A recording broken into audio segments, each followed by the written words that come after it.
Ponovno toplo pozdravljeni. Z nami sta še vedno Sebastijan Jeretič in Tino Mamić, pogovarjamo pa se o bitki med lažnimi novicami, tako imenovanimi fake news in pa sovražnim govorom. Zdaj, Tino, Sebastijan, recimo, to smo tudi včeraj govorili na kratko o tem v oddaji, ne? Tudi predsednik vlade se je zdaj spremenil v nekega borca proti sovražnemu govoru. Novi lider NSI-ja recimo nastopa na družbenih omrežjih s ključnikom Slovenija se pogovarja, ne? Ampak če gledamo te meritve javnega mnenja, te ankete, pa v bistvu prednjačijo tisti, ki se ne pogovarjajo in ki ne preganjajo sovražnega govora, ne? Kako si to razlagate? Jaz nisem prepričan. Ker recimo, ko si postavil vprašanje, kdo bo junija na volitvah profitiral od te krvave kampanje. Ne? No, povej, ja. Prva ugotovitev je, da v Sloveniji politiko in tudi to krvavo kampanjo spremlja manj kot 10% volilnega telesa. Druge politika sploh ne briga in mislim, da je tudi v kampanji kaj dosti ne bodo spremljali.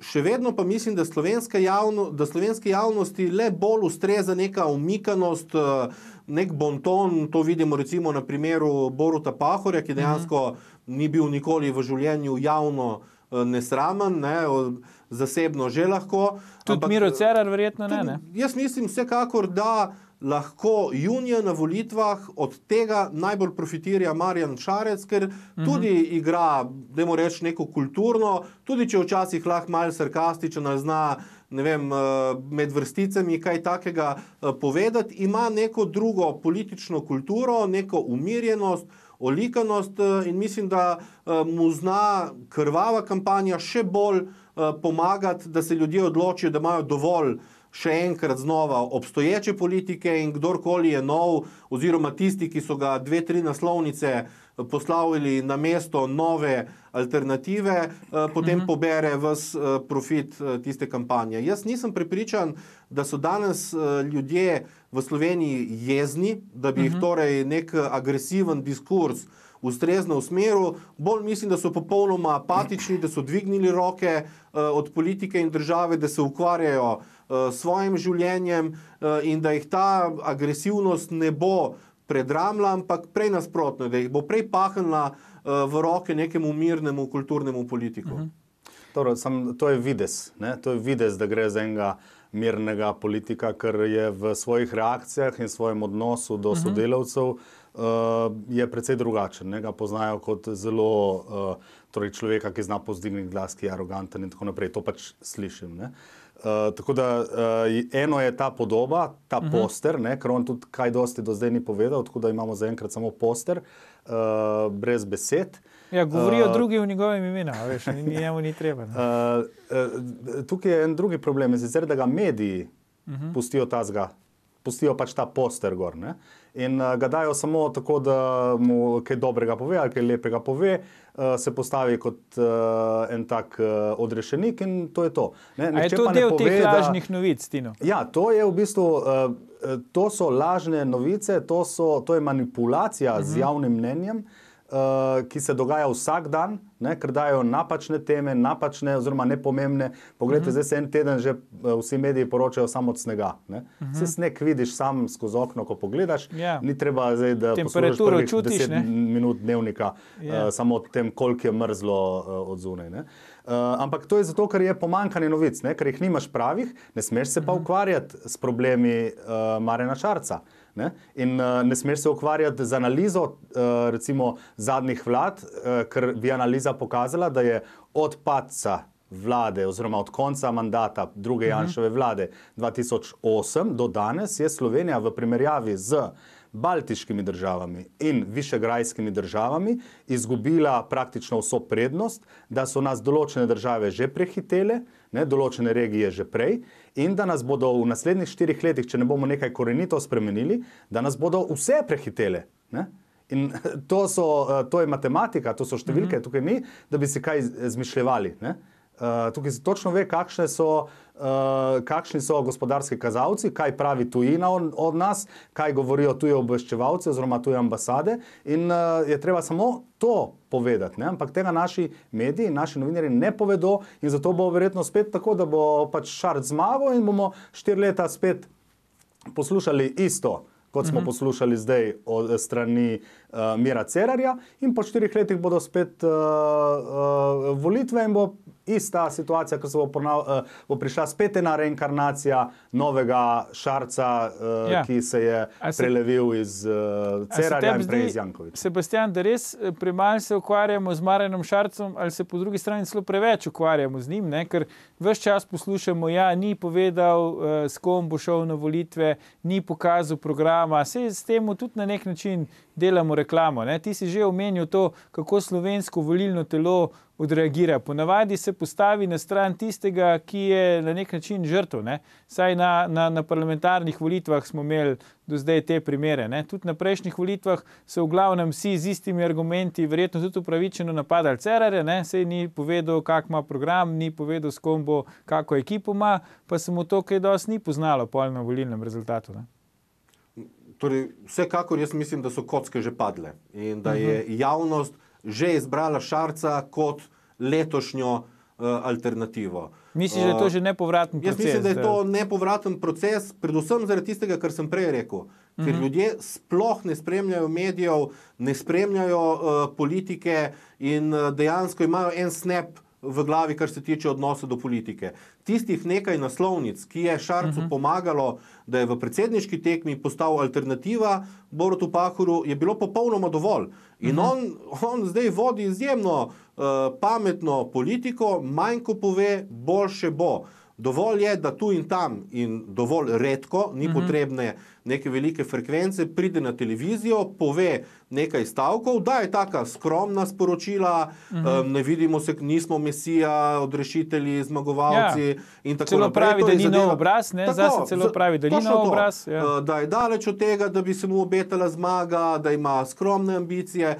Skratka, nekaj ustreznih sporočil in potem je boljše, da je tiho, ker se vsi ostali sami zakoljejo, ko se začnejo med sabo nekako prepirati. Jaz se strinjam s Tinotom, tle gre seveda za videz, kakšen je on, vejo najbolj njegovi sodelavci, ampak enako velja tudi za Boruta Pahorja, ne? Ali još midva veva, kakšen je on lahko v osebnih odnosih do sodelavcev, ampak oba imata očitno disciplino, da v javnih nastopih kažeta to politično kulturo, ki ustreza niti verjetno nima smisla, da bi midva prepričevala zdaj ljudi v nasprotno, ker oni nimajo te izkušnje in nam noben ne bo verjel. Nihče nam ne bi verjel.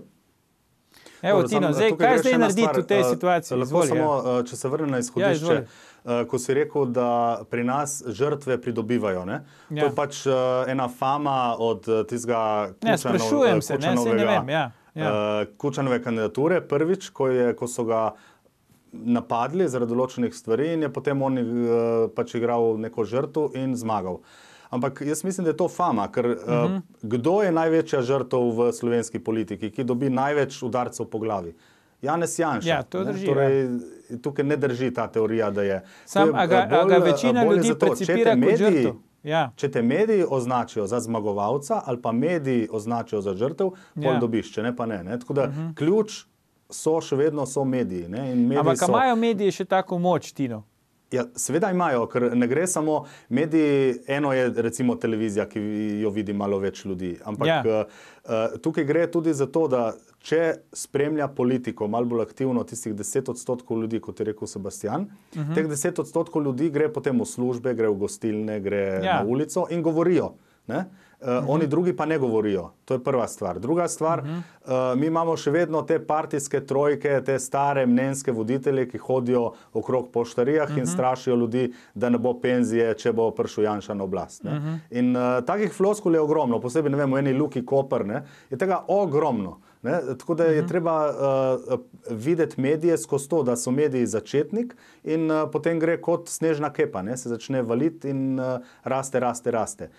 Naši mediji so, če ponovim eno misel, ki sem sicer že večkrat povedal, ampak naši mediji, vsak medij bi moral biti okno v svet. Okno, skozi katerega ljudje opazujemo družbo in gospodarstvo in estrado in tako naprej. Pri nas pa mediji niso okno, ampak so vitraj. In ta vitraj je barvan, to pomeni, da mi vidimo resničnost, realnost v drugih barvah. In ne samo to, vitraj ima stekla, ki so malo obrnjena, malo recimo zasukana in vidimo ne samo druge barve, ampak tudi pohabljene podobe. Ne? In to, kar nam mediji kažejo, je pohabljena podoba naše domovine. No, če pogledamo zdaj kar en konkreten primer, ne, na tega si tudi ti upozoril, Tino, na Twitterju. Ne. Ti si recimo pač Delo obtožil, lahko tako rečem, da fabricira novice, namesto da bi v njih poročalo. Ne. Zdaj vidimo ta tweet. Ne. To je pač nek članek, kjer so v Delu predstavili, koliko ima kateri izmed politikov sledilcev na Twitterju. Ne. In ti si upozoril, da so recimo našega kolega Bojana Požarja zignorirali, čeprav ima 4-krat več sledilcev kot pa Šarec. Ne. To je verjetno en tak tipični primer te zdaj neke v bistvu lažne novice, kjer so neka zamolčana dejstva zraven. Ne. Zdaj, koliko po vajinem mnenju ima to zdaj nekega vpliva na ljudi? A se delimo ljudje, volivci, za neke skupine, da zdaj nekdo pač verjame samo Delo, nekdo verjame samo Twitterju, ali je to bolj nekako zamešano in tudi s takimi nekimi prijemi se ne da teh glavnih trendov obračati? Jaz mislim, da dominantni mediji seveda vplivajo na tisti, lahko rečemo, ideološko neutralen del javnosti, ki vedno odloča volitve, ki je do zdaj samo enkrat prestopil na desnico leta 2004, ko je bilo res dovolj po 12 letih vladanja LDS-a, po odhodu Janeza Drnovška iz operativne politike na predsedniško mesto in se je enkrat izjemoma odločil, da se obrne na drugo stran. Takrat je tudi SDS vodil zelo umirjeno kampanjo in je uspel. Takoj po tisti njihovi zmagi se je seveda levica postavila na novo na noge in še dosti bolj zaostrila to medijsko propagando in seveda te manipulacije vplivajo na javnost. Kot je prej rekel Tino, čeprav ljudje ne spremljajo direktno politike in ne spremljajo direktno medijev, dobijo prek tistih, dajmo reči, insider ali pa nekega ožjega kroga spremljevalcev, dobijo 2-3 snepa. Stvar je v tem, da nekateri ljudje pač preberejo cel članek, vzamejo ven stavek ali dva in celotna ostala javnost dobi tisti stavek ali dva, torej dobi en osnovni okvir, kot je bil recimo leta 2008, ko smo Socialni demokrati zmagali ne zaradi vrhunskega programa ali čegarkoli drugega, ampak zato, ker nam je uspelo 2 leti utrditi okvir, samo Pahor lahko premaga Janšo. In ko smo ta okvir postavili, so bile volitve praktično zaključene. Tako da eno je ta fake news medijski, ki so take majhne manipulacije, nekoga spustiš, nekomu daš več prostora, pa vse do tega, da pride do čisto direktnih laži.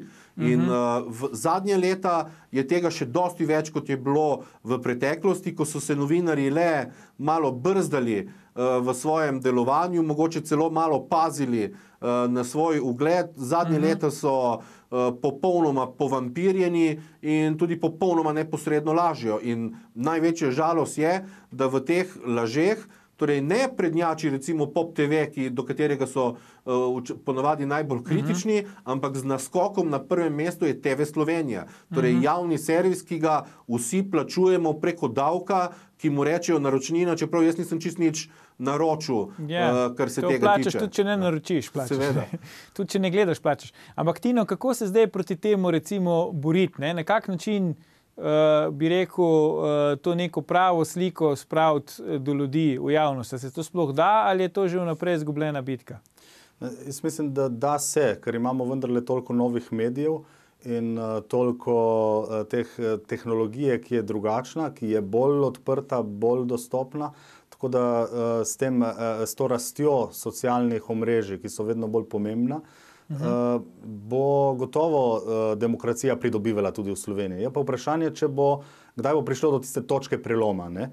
In sicer do točke preloma, ko bo prišlo do kritične mase levih intelektualcev, ki se bodo obrnili proti levičarskim vladam v Sloveniji.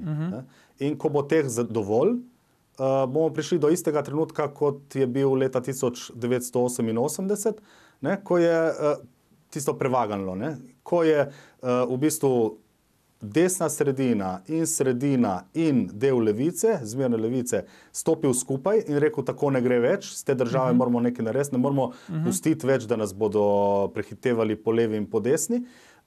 takrat bo do tega prišlo. Zdaj, vprašanje, ali je danes že ta čas, je pa res, da je vedno več teh intelektualcev z levice, tudi bivših politikov, ki vidijo, da tako ne gre, ne? Da nas pač Bolgarija in Romunija, da nas bodo mogoče celo prehitele. Oziroma, da nas primerjajo recimo v enem nemškem časniku, Frankfurterju, so nas umestili med torej Slovenija, Hrvaška, Romunija, Bolgarija, ne, ki zaostajamo, in potem Višegrajska skupina in Baltik, ki nas prehiteva. Ne?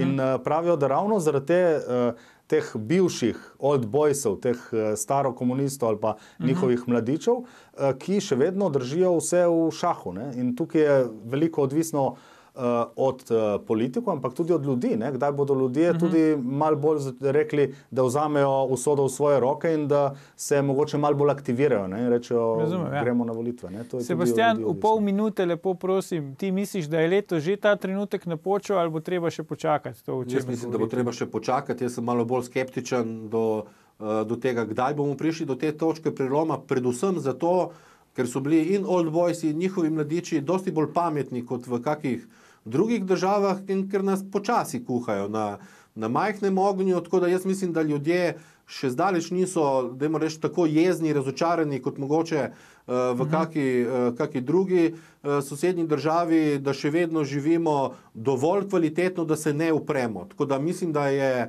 tista točka preloma še malo premaknjena, razen če nas mogoče preseneti Marjan Šarec in da se izkaže, da ga Murgle in drugi strici z ozadja ne morejo držati na ketni. V redu, pustimo se presenetiti. Tino, Sebastian, najlepša hvala za danes.